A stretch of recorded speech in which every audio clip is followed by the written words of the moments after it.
Why would I sell a perfectly good 3/4 ton diesel pickup truck and downsize to a 1/2 ton gas powered truck? Well, I'm really looking forward to answering that question for us as I highlight all the benefits that modern diesels bring to the table, but also some of their major limiting factors as well that you need to consider if you're thinking about upgrading and getting into a diesel powered vehicle, or if you're just curious, you're like, I've never really understood the difference between gas. I've just always had gas and what a diesel vehicle does. And I figured this would be a fun deviation from the norm. And after having made a community post recently about my recent change from a 3/4 ton diesel back down to a 1/2 ton gas, there was a lot of interest. And so I'm looking forward to answering a lot of the questions that you guys brought up. If you're new to the channel, welcome. My name is Aaron. You regular viewers, thanks so much for hanging with me.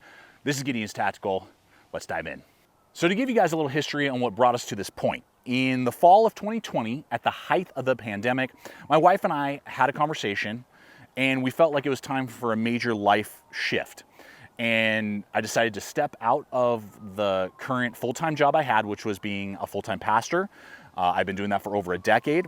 We felt like it was right, and we kind of got the release from God just to step down and step out of that and go full-time YouTube. At the time, I had just been doing YouTube part-time, so we were going to commit full-time to YouTube and simultaneously sell all of our belongings, the majority of them, I mean couches, TVs, beds, majority of the toys and other belongings that we had, sell both gas-powered vehicles that we owned, and buy a pickup truck and a tow-behind bumper pull trailer, rent out our house, and travel America full-time in the RV while I made YouTube videos just to try something new, take a risk, see the world, and bring our boys, GT Junior and Junior Mark II, along with Tommy the Trail Dog, with us on that adventure. And we did that for 13 months. We went from coast to coast. We went from the Canadian border to the Mexican border, California to Florida, up to Pennsylvania, across the northern part of the country. I mean, it was a life-changing, amazing experience, and we wouldn't trade it for anything. It was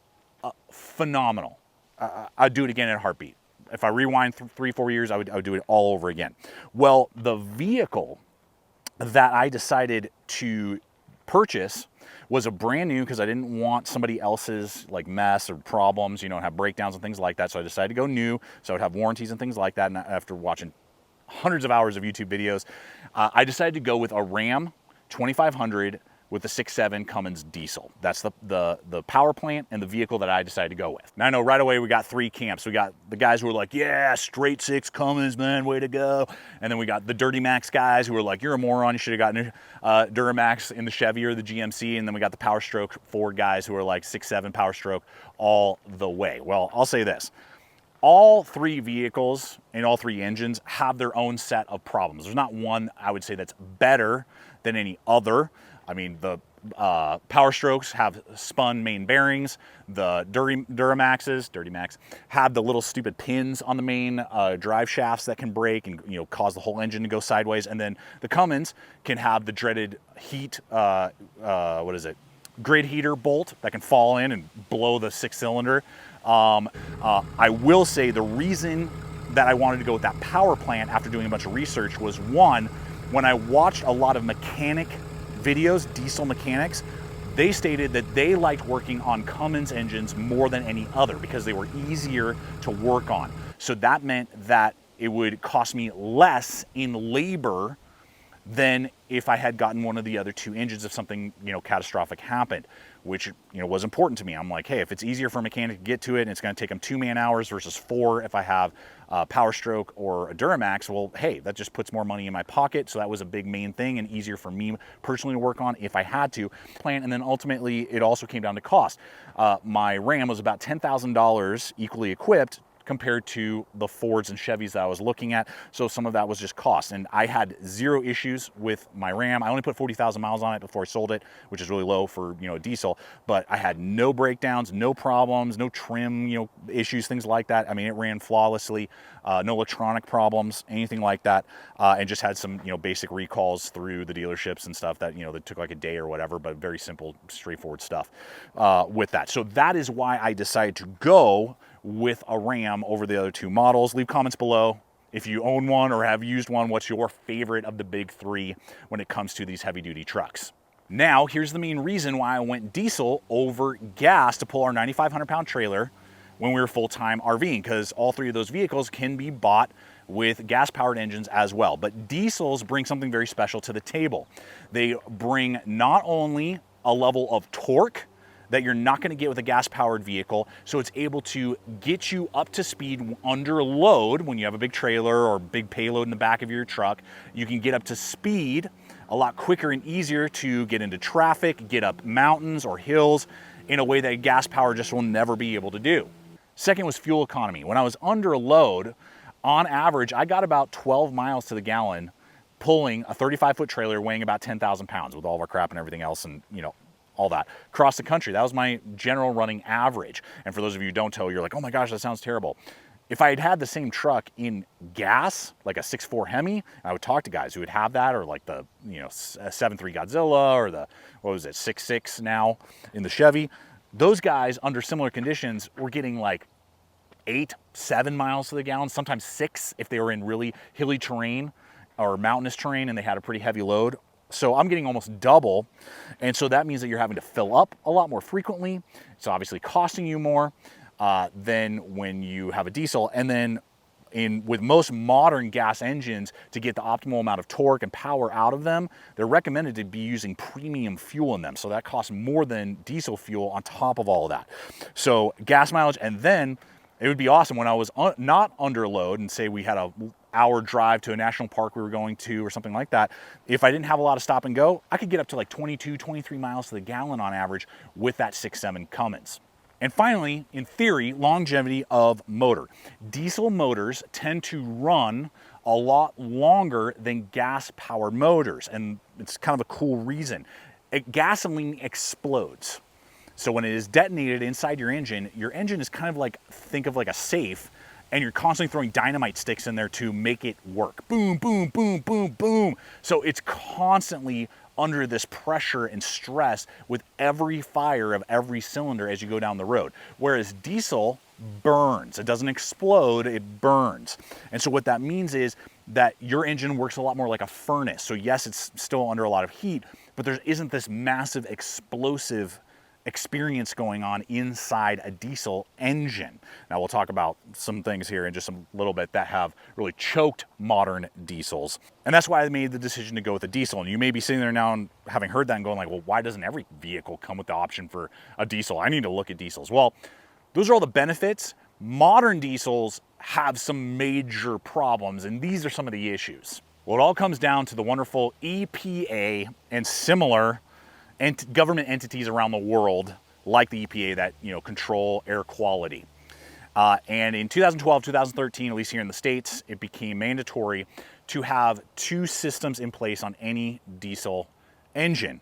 And it was DEF, D-E-F, which stands for diesel exhaust fluid. And every vehicle now required you to put this extra type of fluid into your vehicle. So there's like a secondary little tank next to your gas tank. And a jug of that, which is like 2.5 gallons, costs about 15 bucks. My Ram had a 6-gallon tank for that. So that would be like 30 bucks to fill it up completely.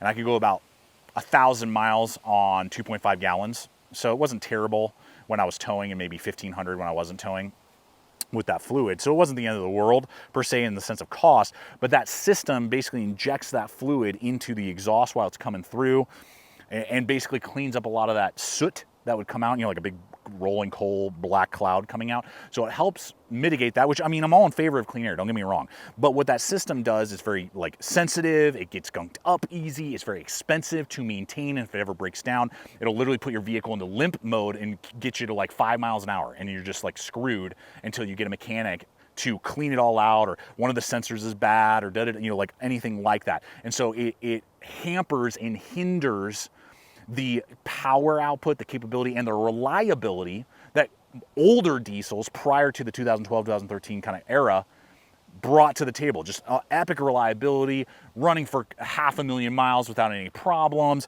because of the way that diesel burns versus gas, and like all those things. The DEF system, then in tandem with the EGR system, which stands for exhaust gas recirculation. And basically, if I can give it to you in layman's terms, imagine you have a hose attached to your mouth like a gas mask, and then you stick a hose up your butt and you fart in it constantly, and then you're breathing your fart gases. That is what the EGR system does. It takes the sooted gases and puts it back into your engine basically, and it tries to circulate it and burn it off and try and make it cleaner so that the stuff coming out of the exhaust pipe is clean. So again, I'm in favor of cleanliness, but in so doing that, and like a cleaner air, of course, who doesn't want that? But there is a level of like trade-off that maybe we could have come up with, because those systems tandemly working together are extremely expensive. That's why modern diesels are so much more expensive than they used to be. And if a sensor or anything goes wrong, it totally derails your vehicle, and it is extremely, extremely expensive to replace. Those things are not cheap. Any guy who owns a diesel knows what I'm talking about. I had a friend, they had an issue pop up on their EGR system. It was $10,000 to just get the EGR system working again properly. Ridiculous amount of, and that's just parts and labor. Like, that's all it was. So wild. And so what that does is it eliminates a lot of the reliability that diesels have always brought to the table prior to those mandates in like 2012, 2013, as well as the, like, in some ways, ease of work. Diesels used to be not that hard to work on, particularly prior to that, in comparison to what they are now. Now, you can mitigate a lot of those emission issues depending on how you drive your diesel. And I'll highlight that along with one other drawback that diesel vehicles have that a lot of people don't like to talk about in just a moment. But I do want to take a moment to invite you guys to hit the like button, to subscribe, and hit the bell icon so you can be notified every week when I put up new videos just like this, breaking down gear and equipment. Usually it's like outdoor gear. In this case, we're breaking down vehicles and diesel versus gas. You know, just stay up to date on the videos that I put up every single week. And it is ultimately you, the viewers, in partnership with our regular sponsors, that help me to get out here, create this type of content. And I want to give a quick shout out to today's sponsor, which is Hardside Hydration and their Swig Rig systems. I have here the original Swig Rig attached to one of my Yeti water bottles, already run through the pack, ready for tomorrow's hike. And it is the best way I've found to give me that hands-free hydration and not have to deal with those cumbersome hydration bladders that are a headache to clean and fill and just maintain. And this makes it a lot more streamlined.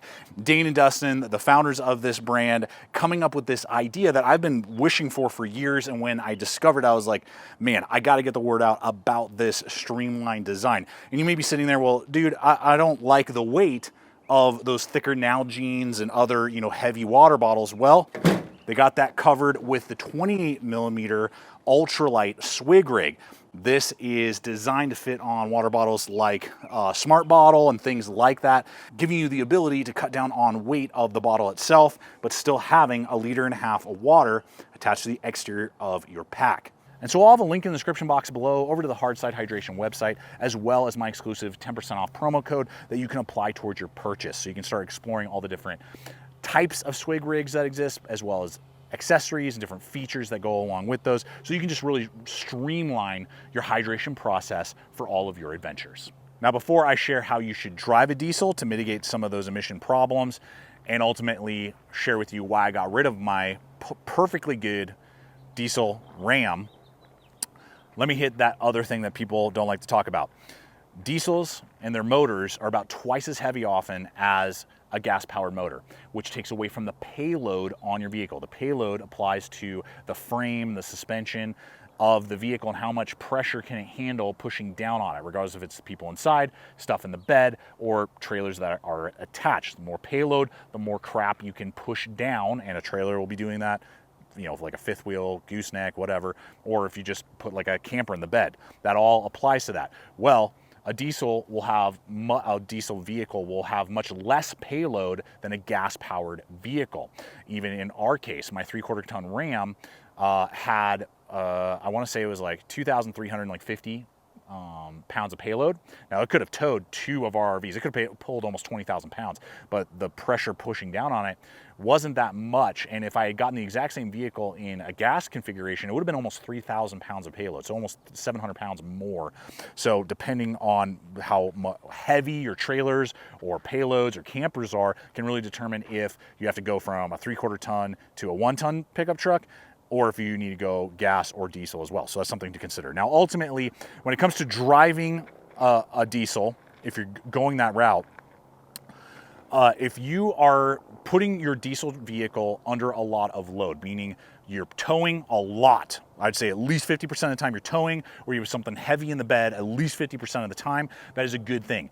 Diesel engines like to be worked. They like to be under load and be burning hard and working hard. That's actually good for them because they burn through that DEF and through those EGR fumes a lot easier, a lot better, and it's a lot less work for them to have those systems, and those systems will have a lot more longevity before they start causing problems, if ever.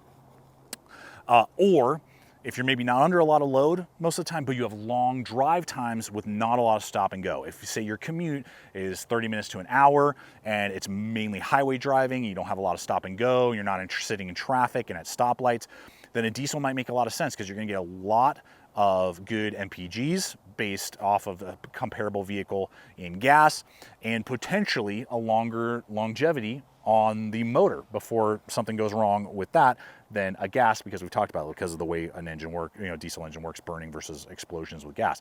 So those two areas would make sense potentially for you to have a diesel engine. But for most people, and this is kind of like the reality check for you guys, if you're like most Americans, which on average take their camper to the campsite 4 times a year, or if you have like a boat, and realistically, how often are you going to the lake? Is it 6 times a summer? Is it 8 times a summer and that's about it?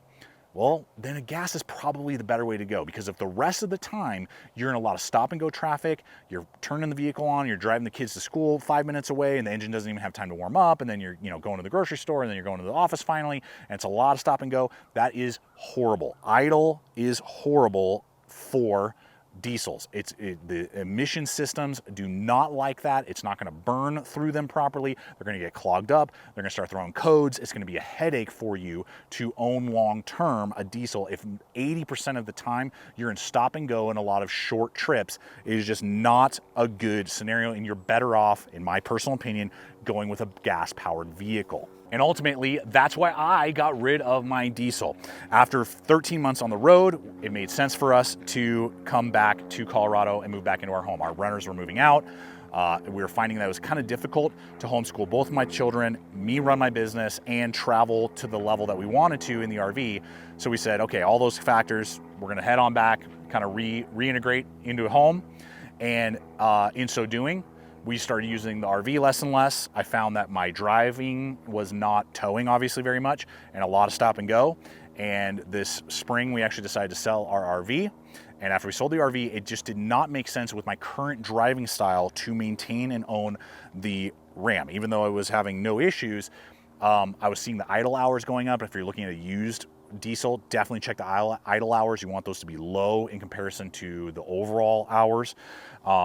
It was starting to creep up, and I knew that, okay, long term, the way I'm now driving this vehicle, I am looking at potentially very expensive emissions problems down the line, and it just doesn't make a lot of sense. And because I'm not doing long hauls anymore, I'm not burning it properly, but I'm also not really getting the benefit of the gas mileage. I'm getting around like 16 miles to the gallon around town, which this is getting like 15 to 16.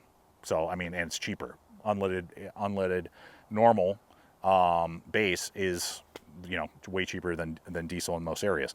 So I was like, these things are not good, and it makes more sense to let the truck go, downsize and go gas, and that's why I landed on this half-ton Tundra, because we just weren't towing anymore. And I thought about going with a 3/4 ton gasser, but I was just like, you know what, I don't know if we're going to tow anymore, and if we do, we'll buy that type of vehicle in the meantime. This makes more sense. I just want a bed. We were looking at Sequoias. We were looking at Toyota 4Runners. I wanted something that was reliable. I wanted something that was, straightforward. I was on all the forums. I was like really doing a lot of research, and that's why I landed on this 2018 Tundra, one owner with 90,000 miles on it. And hopefully I'll get 200,000 miles more out of this without any major issues, and I hope to be able to give this to one of my boys at some point down the line, and that's why I went with the Tundra. Now, the Tundra has some excellent, when it comes to like reliability and some of that stuff, huge cab, but there are some limitations. So maybe in a future video, depending on what you guys think, I'll do a full walk around and show the pros and cons that I've experienced with this so far. I mean, I've only put like 1,000 miles on it, but so far so good.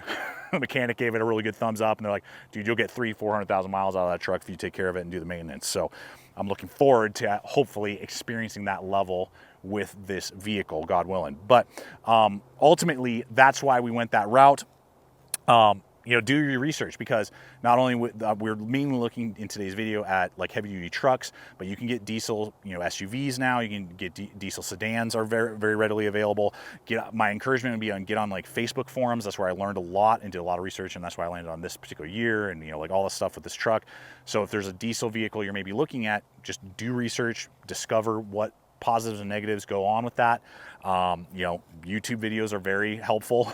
Lots and lots of YouTube videos. And ultimately, I hope that you guys will have a good experience regardless if you decide to go with a diesel vehicle or not. And I look forward to hearing your guys' thoughts. This is just my take, particularly you guys who run diesels regularly. What's been your experience, particularly with these modern ones? Pros, cons. I always appreciate the feedback, so I look forward to the comment section.